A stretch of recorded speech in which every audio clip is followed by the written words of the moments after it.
Argentina কি কমিটির team? Argentina কি ফিফার কাছ থেকে বাড়তি সুবিধা পায়? সেই ২০২২ বিশ্বকাপ আর্জেন্টিনা জিতলো, তখন থেকে এই আলোচনাটা চলমান। সেই আলোচনাটা এবারে বিশ্বকাপে যে গ্রুপিংটা হয়েছে, তখন আরো বেশি জোর পেল। আর সবশেষ মিশরের বিপক্ষে আর্জেন্টিনা জিতলো যেরকম নাটকীয়ভাবে, সেই নাটকীয় জয় আর্জেন্টিনাকে যে জিতেছে সেটা বাদ দিয়ে মূল আলোচনা হয়ে উঠেছে ভিএআর। এখানে কয়েকটি সিদ্ধান্ত মিশরের বিপক্ষে গেছে বলে দলটির দাবি এবং ফুটবল বিশ্বেও পক্ষে বিপক্ষে নানা মতামত আমরা দেখতে পাচ্ছি। এই বিষয়টা নিয়ে আমরা আজকে আলোচনা করব রাজ শুভ নারায়ণ চৌধুরীর সাথে। প্রথম প্রশ্ন, আর্জেন্টিনা কি আসলেই কমিটির টিম? মানে ফিফার আনঅফিসিয়াল একটা টিম হিসেবেই কি আর্জেন্টিনা বিশ্বকাপে খেলে? ডিপেন্ড করবে কে বলছে। আর্জেন্টিনা সাপোর্টার হলে ডেফিনেটলি বলবে যে আর্জেন্টিনা কমিটির টিম না। আমরা সবচেয়ে বেশি বঞ্চিত হই।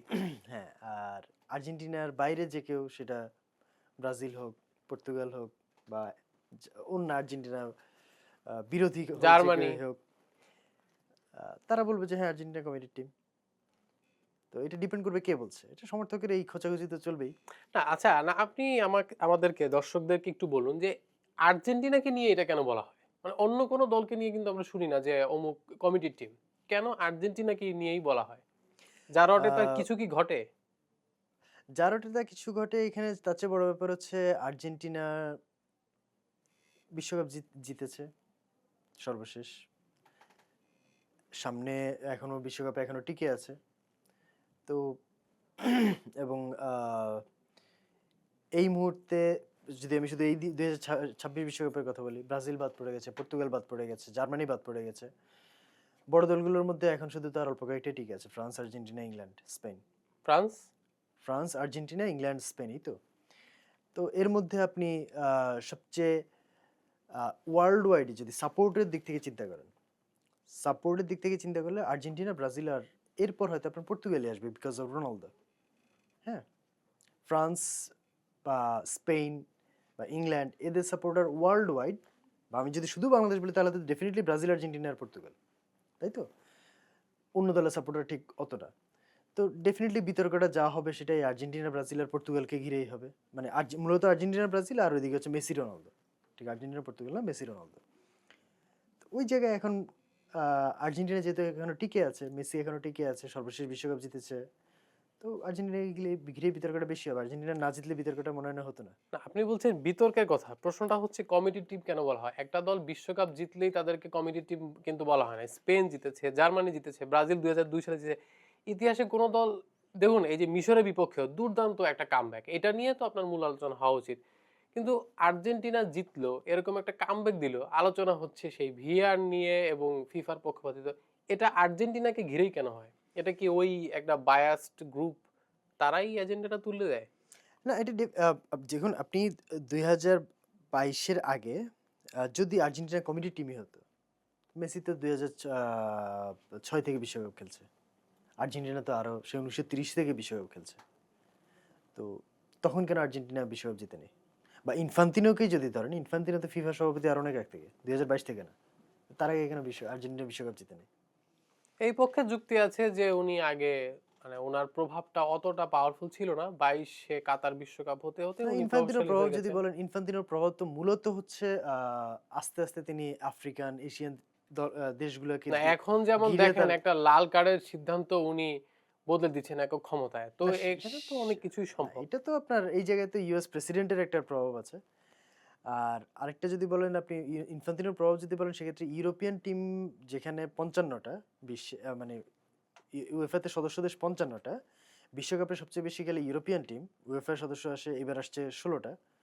তো সেই জায়গায় উয়েফার কোনো দেশকে বাদ দিয়ে ইনফান্তিনো, যদি ওইরকম কমিটি টিম জাতীয় কিছু হতোই, সেটা উয়েফা, মানে সবচেয়ে বেশি হওয়ার প্রবাবিলিটি ছিল উয়েফার কোনো টিমই। হ্যাঁ, আচ্ছা। এখন এর বাইরে আপনি যদি আসেন যে আপনি যেটা বললেন যে 2002 এর ব্রাজিল বা 2006-এর ইতালি, ওই সময় প্রথম কথা হচ্ছে সোশ্যাল মিডিয়া ছিল না। হ্যাঁ, সোশ্যাল মিডিয়া একেবারে এইরকম ইয়েতে এসেছে হচ্ছে, আপনি বলতে পারেন 2014-15-এর পর থেকে। সো 2014-এর আগের হিসাবকে আপনি আলাদা রাখতে হবে। 2018-তে আর্জেন্টিনা, ব্রাজিল, পর্তুগাল কেউই তেমন কিছুই করতে পারেনি। আর্জেন্টিনা আর পর্তুগাল তো রাউন্ড অফ 16-এ বাদ পড়েছে, ব্রাজিল বাদ পড়েছে কোয়ার্টার ফাইনালে। So ওইখানে ৩ দলে যখন খুব তাড়াতাড়ি বাদ পড়ে গেছে, ওইখানে বিতর্ক হওয়ার কিছু নাই।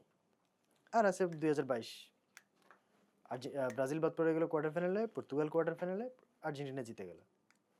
তখনই তো মূলত আলোচনাটা শুরু। ইভেন পর্তুগালের পেপে কোয়ার্টার ফাইনালে বাদ পড়ার পর তখন সে বলল যে আর্জেন্টিনাকে জেতানোর জন্য একটা চলছে। হ্যাঁ, এবার যেমন মিশর বাদ পড়ার পর বলল। তো এই জিনিসটা তো আসলে আহ, ওই যে জিনিসটা হচ্ছে, একে হচ্ছে এগুলোর কোনো প্রমাণ কখনো থাকে না, আর দ্বিতীয়ত এটা সবসময় বিরোধী পক্ষ থেকেই আসে।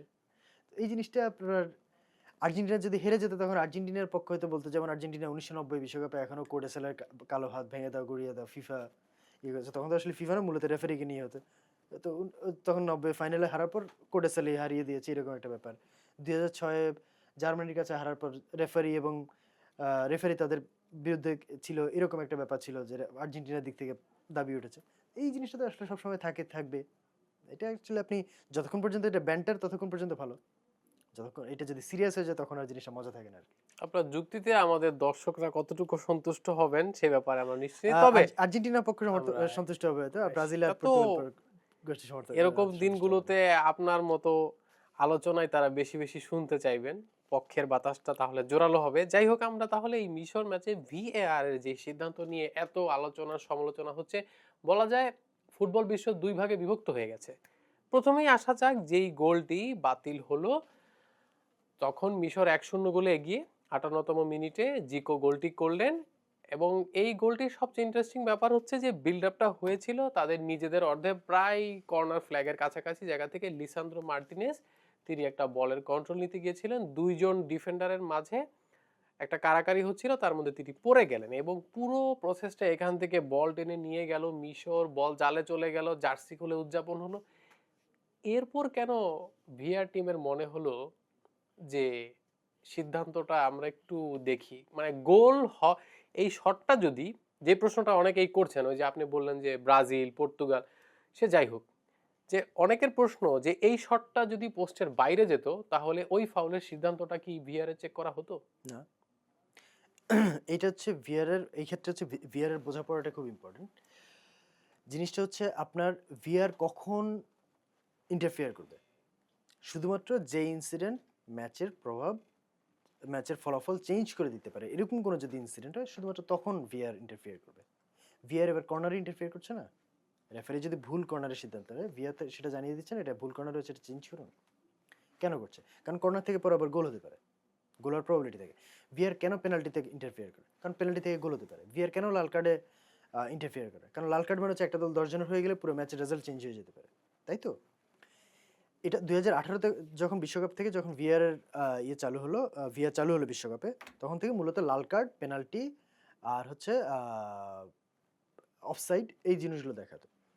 এরপর থেকে কিন্তু ওয়ার্ল্ড কাপে হয়তো হয়নি, ওয়ার্ল্ড কাপ এবারই প্রথম, বাট বিভিন্ন লিগগুলোতে, ইউরোপ বলুন বা অন্যান্য লিগ বলুন বা ইভেন অন্যান্য টুর্নামেন্টগুলোতেও এই গোলের বিল্ড আপে যে কোনো ফাউল হয়েছে কিনা সেটা দেখা শুরু হয়েছে।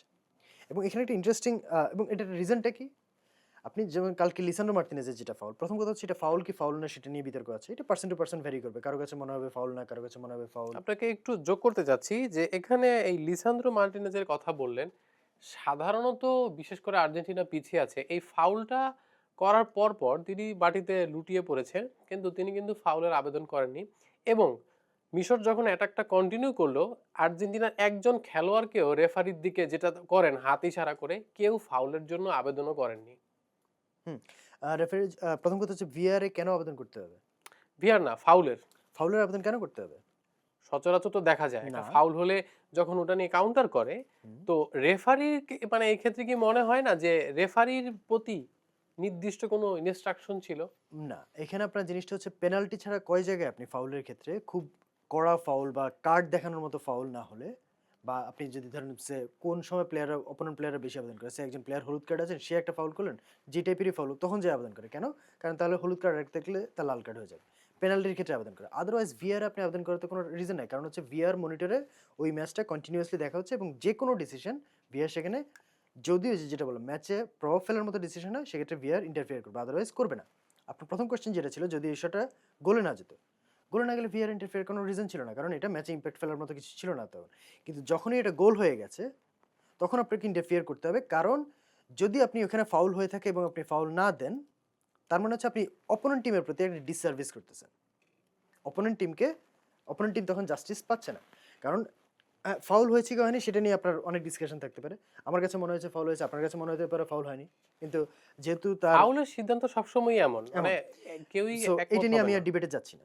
কিন্তু যেহেতু আপনার গোলের পথে এটার ওই যেটা বললাম এটা ২০১৮ পর ফিফা বিশ্বকাপে এবার ১ম চালু করেছে। কিন্তু বিভিন্ন লিগে এবং অন্যান্য টুর্নামেন্টে এটা হয়েছে এবং এটার একটা আপনার আপনি আরেকটা যেটা কোয়েশ্চেন করলেন পার্ট ছিল সেটা হচ্ছে যে এত আগের একটা জিনিস যে গোলের অনেক আগে অপোনেন্ট বক্সের দিকে একটা ফাউল হয়েছে। ২০২৪ আফ্রিকান নেশনস কাপে সেমিফাইনালে নাইজেরিয়া এবং সাউথ আফ্রিকার একটা ম্যাচ ছিল। নাইজেরিয়া ১০০ গোলে আগানো। এই অবস্থায় নাইজেরিয়া বক্স থেকে বল মানে সাউথ আফ্রিকা অ্যাটাক উঠলো নাইজেরিয়ার বক্সে, নাইজেরিয়া বল সেখান থেকে কেড়ে নিয়ে যে গোল করে আসলো। ভিআর তখন জানালো যে নাইজেরিয়া যে নিজেদের বক্সে বলটা কেড়ে নিয়েছিল সেখানে একটা ফাউল হয়েছে। হ্যাঁ, রেফারি ভিআর মনিটরে দেখলেন, দেখার পর নাইজেরিয়ার গোল বাতিল করে সাউথ আফ্রিকাকে পেনাল্টি দেওয়া হলো। ঠিক আছে, কেন দেওয়া হলো? কারণ এটা হচ্ছে জাস্টিস। আপনি যদি জাস্টিস করতে হয় সেক্ষেত্রে আপনার টাইম ইস্যু না, ইস্যুটা হচ্ছে আপনার ডিসিশনটা রাইট কিনা। হ্যাঁ, এবং বিল্ড আপের ক্ষেত্রে ওই যে যেটা হিসাবটা তো হচ্ছে অ্যাটাকিং সিকোয়েন্স, যে আপনি বল পাওয়ার পর অপোনেন্ট কারো পায়ে আর বল যায়নি, এই অবস্থায় আপনি গোল করে ফেলেন। সেক্ষেত্রে আপনি যখন বল পেয়েছেন সেই জায়গায় কোনো ফাউল হয়েছে কিনা সেটা দেখা হবে। সেটা দেখা হলে এটা আপনার প্রিমিয়ার লিগে অনেক হয়েছে, রিয়াল মাদ্রিদের পক্ষে গেছে স্পেশালি। এটা নিয়ে তো স্প্যানিশ লিগে বার্সেলোনা রিয়াল মাদ্রিদের প্রচুর আহ, গত ২-৩ সিজনে প্রচুর ঝগড়াঝাটি হয়েছে বার্সেলোনা এবং রিয়াল মাদ্রিদ ফ্যানদের মধ্যে। ২০২০ সালে আর্জেন্টিনায় কোয়ালিফায়ার ২০২২ বিশ্বকাপের কোয়ালিফায়ার, সেখানে প্যারাগুয়ের বিপক্ষে একটা ম্যাচে আপনি ওই যে টাইমের কথা বলছিলেন যে ১৭-২০ সেকেন্ড আগে যে ফাউলটা সেটা নেই। ২০২০ সালে আর্জেন্টিনা এবং প্যারাগুয়ের ম্যাচে আর্জেন্টিনার একটা গোল, মেসি গোল করেছিলেন। গোলটা বাতিল হলো কেন? ওই যে অ্যাটাকিং ইয়েতে সিকোয়েন্সে একটা ফাউল হয়েছে এবং সিকোয়েন্সে ফাউলটা কিরকম, আর্জেন্টিনা বলটা কেড়ে নেওয়ার পর প্রায় ১ মিনিটের মতো বলটা নিজেদের পায়ে ছিল, পাস দিয়ে উঠে তারপর তারা গোলটা করেছে। গোলটা বাতিল হলো কেন? যে ১ মিনিট আগে, প্রায় ১.৫ মিনিট আগে ওই ফাউলটা হয়েছে, এই কারণে গোলটা বাতিল। সো ফিফার ডিসিশনটা হচ্ছে যেহেতু আপনি জাস্টিস এনশিওর করতে চাচ্ছেন, জাস্টিস এনশিওর করতে গেলে আপনি গোল হওয়ার আগে যদি ওই জায়গায় ফাউল হয়ে থাকে, আপনি ফাউল না দিলে সেটা অন্য টিমের জন্য ডিসসার্ভিস হবে এবং এই টিমের জন্য একটা আনডিউ অ্যাডভান্টেজ হবে। এবং ম্যাচে যেহেতু গোল হয়েছে তার মানে হচ্ছে ম্যাচে প্রভাব ফেলার মতো একটা ইনসিডেন্ট, তো সেই জায়গায় ভিআর ডেফিনেটলি ইয়ে করবে। এবং আপনি যেটা বলেন যে কেন আর্জেন্টিনার, ওই যে যেটা বললাম যে আর্জেন্টিনার প্লেয়াররা তো ফাউলের জন্য ইয়ে করবে না, কারণ ভিআর প্রত্যেকটা ইনসিডেন্টই মাঠে দেখছে। যতক্ষণ পর্যন্ত মাঠের রেফারি ডিসিশনের সাথে তাদের ডিসিশন কোনো জায়গায় ক্ল্যাশ না করছে, তারা এটাতে কোনো হাত দেবে না। আপনাকে এই প্রশ্নটা করার একটা খুব যৌক্তিক কারণ আছে। আপনি যেহেতু বললেন যে খেলোয়াড়দের আবেদন করার দরকার নাই, ভিআর টিম আছে তারা দেখবে। আচ্ছা, তাহলে আমরা যদি আসি মিশরের এরকম একটা সিমিলার ইনসিডেন্টের ক্ষেত্রে, লাস্ট মোমেন্টে একেবারে ইনজুরি টাইমে আর্জেন্টিনা যেটা থেকে গোলটা করলো। হ্যাঁ, এরপরে মোহাম্মদ সালাহকে যে ফাউল করা হলো যেটা নিয়ে, এবং সেটা ভিআর চেক করা হয়নি। মিশরের খেলোয়াড়রা সবাই মিলে জোরালো আবেদন করলেন যে তাকে ট্যাকল করা হয়েছে বক্সের মধ্যে, এবং আমরা দেখলাম যে স্ট্যাম্প করা হয়েছে, এটা যে রিপ্লাইতে একদম ক্লোজ রিপ্লাইতে আসছে, যেটা সবচেয়ে বেশি ভাইরাল হয়েছে। সেক্ষেত্রে ভিআর এটা চেকও করলো না কেন? ভিআর চেক করেনি, আপনাকে কি বলেছে? ভিআর চেক করেনি, ভিআর চেক করেছে ওই যে যেটা বললাম এই যে আপনি একটু আগে বলেছেন যে যুক্তিটা, সেটা হচ্ছে যে ভিআর তখন চেক করছে যে এটা ম্যাচের না না ফলাফলে না না প্রভাব ফেলতে পারে। না না না না ভিআর প্রত্যেকটা ডিসিশনই চেক করছে। তখন শুধুমাত্র তখন ইন্টারফিয়ার করছে যখন ম্যাচে প্রভাব ফেলার মতো একটা ঘটনা ঘটছে এবং সেখানে রেফারির ডিসিশনের সাথে তাদের ডিসিশন এক জায়গায় মিলছে না। আপনার লিসান্ড্রো মার্তিনেজের যে ফাউলের কথা বললাম সেখানে রেফারি ফাউল দেননি, ভিআর মনে হচ্ছে ফাউল হয়েছে। তারপর তারা রেফারিকে বলেছে আপনার ডিসিশনের সাথে আমাদের ডিসিশন মিলছে না, আপনি ভিআর মনিটরে যান। রেফারি ভিআর মনিটরে দেখলেন, দেখে তার মনে হচ্ছে ফাউল হয়েছে, এই কারণে তিনি ডিসিশন চেঞ্জ করলেন। ভিআর প্রত্যেকটা এই যে কারণে আমি বললাম যে আর্জেন্টিনার প্লেয়ারদের আবেদন করার কোনো দরকার নেই। মিশরের প্লেয়ারদের ক্ষেত্রে মিশরের প্লেয়াররা প্রথমে আবেদন করেনি, যখন আর্জেন্টিনার গোলটা হয়ে গেছে। এই জিনিসটা তো হচ্ছে বিল্ড আপে ছিল। সালার পা থেকে বলটা কেড়ে নিয়ে ওই বলটাই ওইখান থেকে আর্জেন্টিনা গোলটা করে এসেছে, থার্ড গোলটা। মিশরের প্লেয়ার প্রথমে আবেদন করেনি, প্রথমে কিন্তু সবাই দৌড়াচ্ছিলেন, পরে যখন গোলটা হয়েছে তখন তারা পাল্টা আবেদন করলেন যে ওইখানে ফাউল আছে। এই আবেদন করার কোনো দরকার নেই, কারণ ওই যে যেটা বললাম ভিআর মনিটর প্রত্যেকটা ইনসিডেন্ট দেখছে এবং যেহেতু এখানে রেফারি ফাউল দেননি, ভিআরও মনে হচ্ছে ফাউল হয়নি। এখন এই ফাউল কেন হয়নি সেটারও ব্যাখ্যা আছে, কারণ লিসান্ড্রো মার্তিনেজের ক্ষেত্রে যখন মিশরের প্লেয়ার লিসান্ড্রো মার্তিনেজকে ট্যাকেল করছেন, বল লিসান্ড্রো মার্তিনেজের পায়ে এবং বল হচ্ছে তার বাম পায়ে, প্লেয়ারটা ট্যাকেল করেছিলেন তার ডান পায়ে, ওই প্লেয়ারের পায়ে বল কাছে বল, তিনি বলের আশেপাশে যে মিশরের যে প্লেয়ার তিনি বলের আশেপাশে ছিলেন না। বলটা মার্তিনেজের ডান পায়ে, তিনি এই পাশ থেকে বলটা মার্তিনেজের বাম পায়ে, মিশরের প্লেয়ার মার্তিনেজের ডান পায়ে এই পাশ থেকে ট্যাকেল করেছেন। সো বলের আশেপাশে তিনি ছিলেন না। কিন্তু সালার ক্ষেত্রে যেটা হয়েছে, আলভারেজের ইয়েতে আলভারেজ প্রথমেই আলভারেজের পায়ের স্পর্শে প্রথমেই বলটা সালার পায়ে থেকে ছুটে গেল এবং সালার পায়ে, দুই পায়ের মাঝখান দিয়ে বলটা সালার পেছনেও চলে এসেছে। তখন সালা আলভারেজের পায়ের সাথে লেগে পড়ে গেছে। তো এই জায়গায় তো বল সালার নিয়ন্ত্রণ আর নেই, অনেক আগে বের হয়ে গেছে। হ্যাঁ, সো সে জায়গায় ফাউল হয় না, রেফারি ফাউল দেননি, ভিআরেরও ফাউল মনে হয়নি। এই কারণে রেফারি ভিআরকে আর ভিআর মনিটরে ভিআর রেফারিকে আর ভিআর মনিটরে যেতে বলেননি। এখন ভিআর মনিটরে যাননি বলে যেটা সোশ্যাল মিডিয়ায় বলা হচ্ছে যে রেফারি চেক করেনি। ইভেন আমি খুব আশ্চর্য হয়েছি, মিশরের কোচও বলছেন যে ভিআর চেক করেনি। তার তো জানার কথা এটা, যে ভিআর মনিটরে যাওয়া মানেই ভিআর চেক করা তা না। ভিআর মনিটরে শুধুমাত্র তখনই যায় যখন রেফারির সাথে, অনফিল্ড রেফারির সাথে ভিআর যে রেফারি, ভার্চুয়াল অ্যাসিস্ট্যান্ট যে রেফারি, তাদের ডিসিশনে মিসম্যাচ হয়। শুধুমাত্র তখন তারা রেফারিকে বলে যে আমাদের কাছে মনে হচ্ছে ফাউল হয়েছে, আপনার কাছে যদি মনে হয় যে না, তাহলে আপনি ভিআর মনিটরে দেখতে পারেন।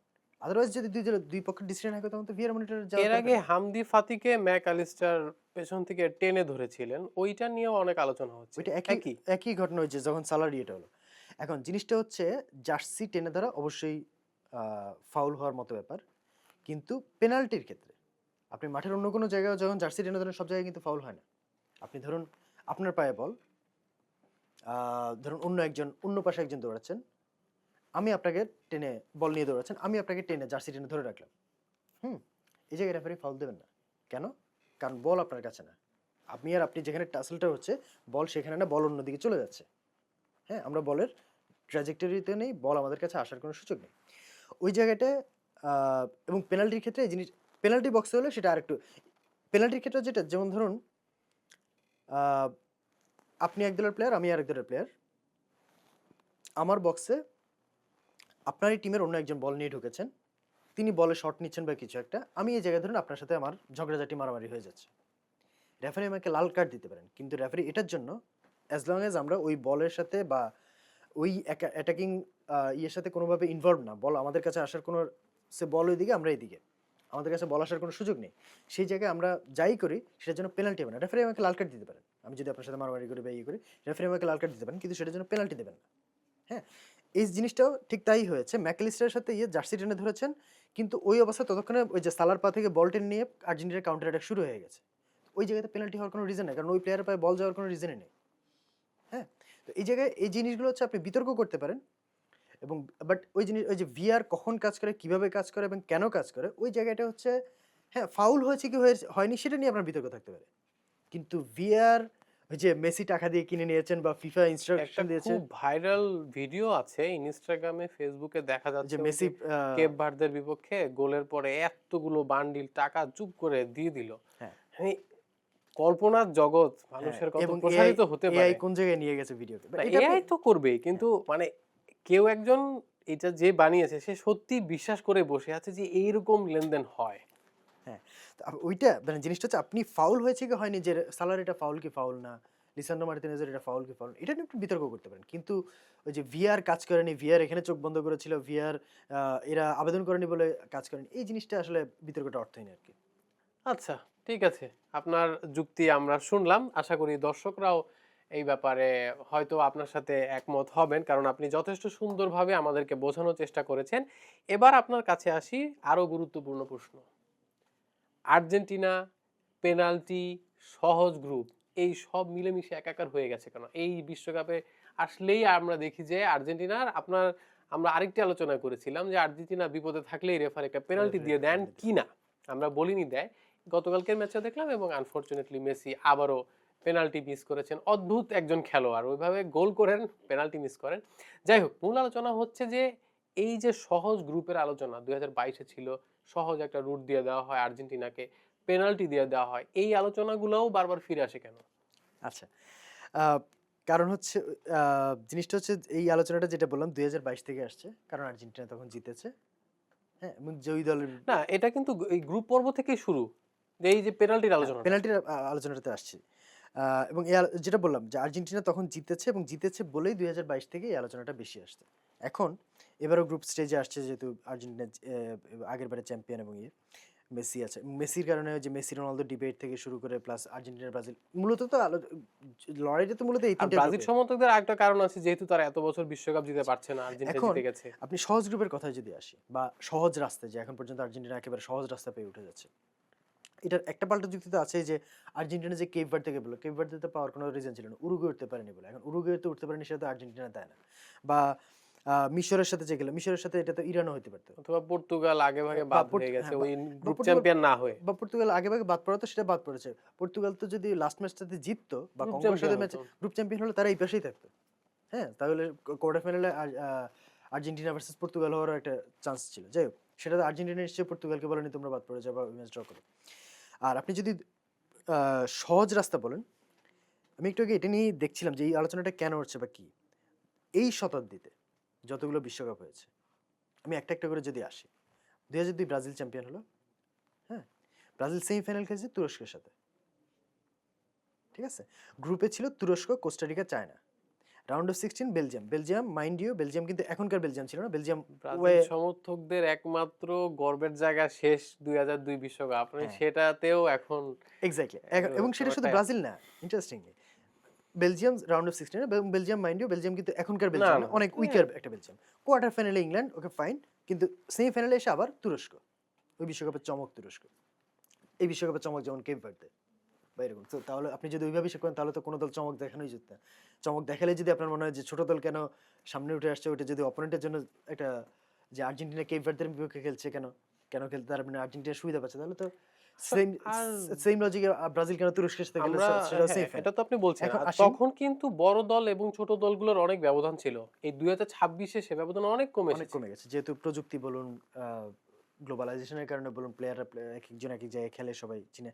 এনিওয়ে 2006 ইতালি, ইতালিকে নিয়ে জানেন, ইতালিকে নিয়ে খুব বেশি আলোচনা হয় না, কারণ ওই যে যেটা বললাম, ব্রাজিল, আর্জেন্টিনার এখন পর্তুগাল, এই তিনটেই মূলত আলোচনা। ইতালিকে নিয়ে খুব বেশি আলোচনা, অথচ ইতালি গ্রুপ স্টেজে ছিল ঘানা, চেক Republic, US. Okay, round of 16 Australia, quarter final Ukraine, সেমিফাইনালে গিয়ে জার্মানি, আর ফাইনালে ইতালি, মানে ফাইনালে ফ্রান্স। 2010 স্পেন, গ্রুপ স্টেজে ছিল Chile, Switzerland, Honduras. Round of 16 Portugal, এটা একটু কঠিন ছিল। এরপর প্যারাগুয়ে, শেষ দুই ম্যাচ আবার জার্মানি, নেদারল্যান্ড।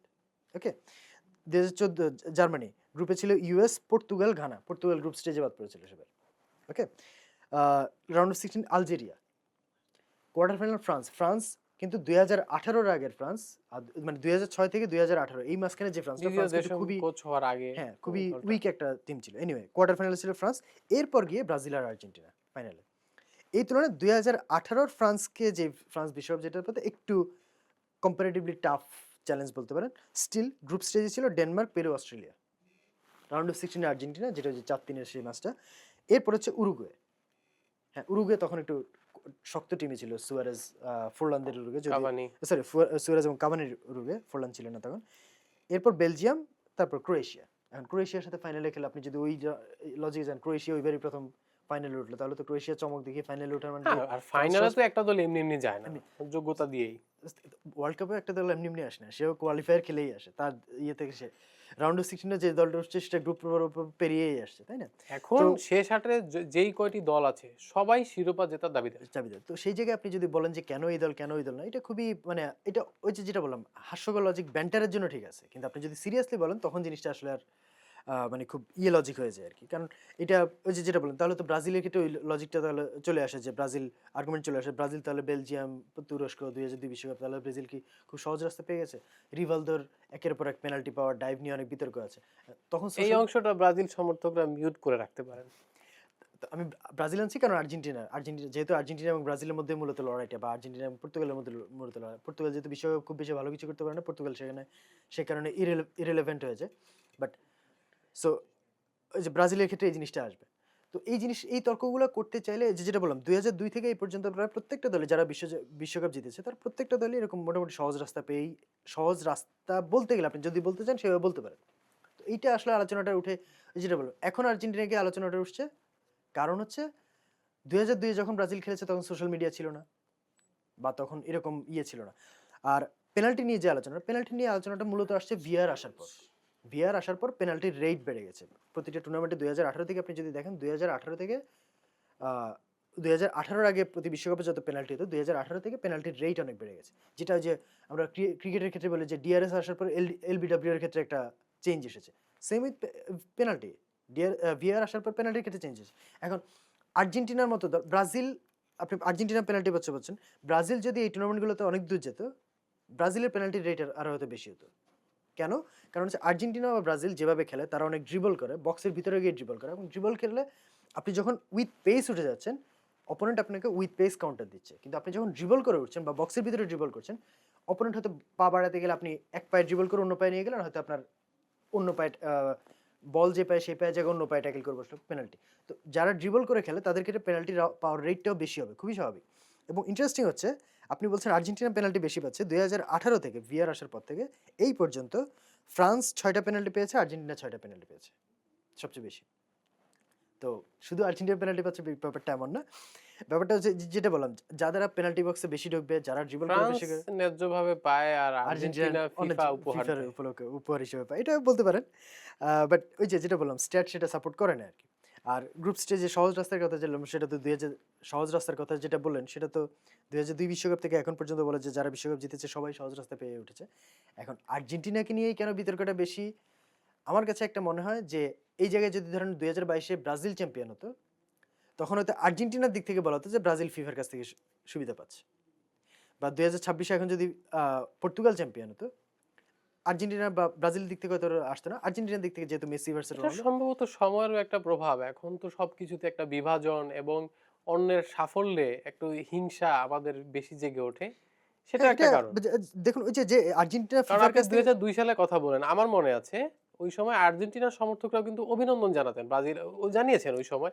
এরকম না, রেষারেষি ছিল তাও না। কিছুটা ছিল।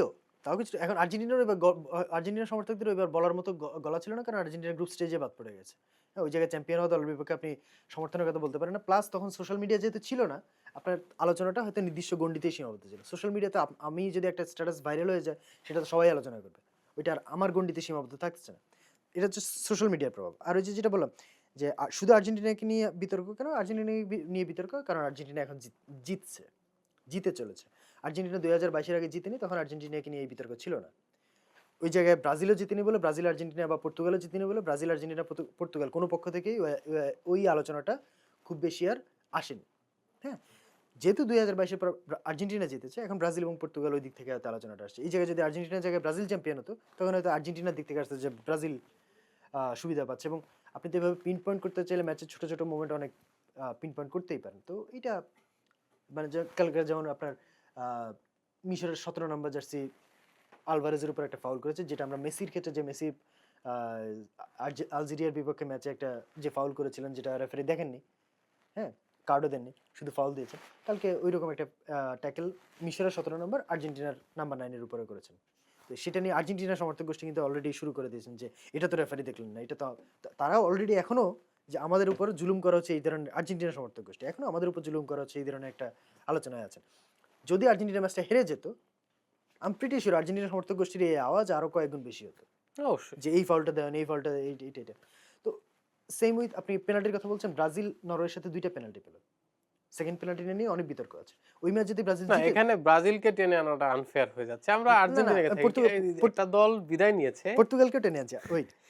তো ওই ম্যাচ যদি, আরেক বিদায় নেওয়া দল। হ্যাঁ, ওই ম্যাচ যদি ব্রাজিল জিতে যেত, you would not have heard the end of it. তখন হয়তো আর্জেন্টিনা সমর্থক গোষ্ঠী বলতো যে ব্রাজিলকে এই পেনাল্টি কেন দেওয়া হলো।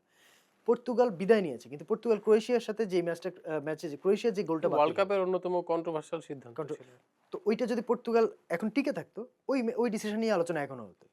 হ্যাঁ, তো এটা আসলে ওই যে সাকসেস যখন পায় তখন সেটা নিয়ে অনেক আলোচনাও হয়, প্রশংসাও চলে, পাশাপাশি বিতর্কও চলে, খুবই স্বাভাবিক ব্যাপার।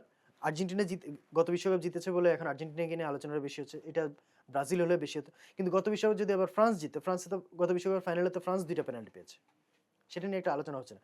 যদি ফ্রান্স জিততো, হয়তো এমবাপ্পের কারণে কিছু আলোচনা হতো, বাট স্টিল সেটা আর্জেন্টিনা বা ব্রাজিল বা পর্তুগাল লেভেলে হতো না। তো ওই ব্যাপারটা কাজ করে আর কি। ধন্যবাদ আপনাকে, যেভাবে ছক কষে ব্যাখ্যা দিয়ে বোঝানোর চেষ্টা করলেন, সম্ভবত কিছুটা বিতর্ক কমবে। দর্শক, আমরা যথাসম্ভব চেষ্টা করেছি এই আর্জেন্টিনার যে ফিফার একটা বায়াস থাকে কিনা, ভিআর নিয়ে বিতর্ক কেন হয় বা আর্জেন্টিনাকেই কেন এত পেনাল্টি দেওয়া হয়, সবকিছুর একটা যৌক্তিক ব্যাখ্যা বের করার। আপনারা এতে কতটুকু সন্তুষ্ট হলেন বা আপনারা কি মনে করেন সেটা আমাদের জানাতে পারেন কমেন্টে। পুরো বিশ্বকাপ জুড়ে চর্চার বিভিন্ন আলোচনার অংশ হতে সবসময় আমাদের সঙ্গে থাকুন। বিশ্বকাপ নিয়ে চর্চা করুন। ধন্যবাদ।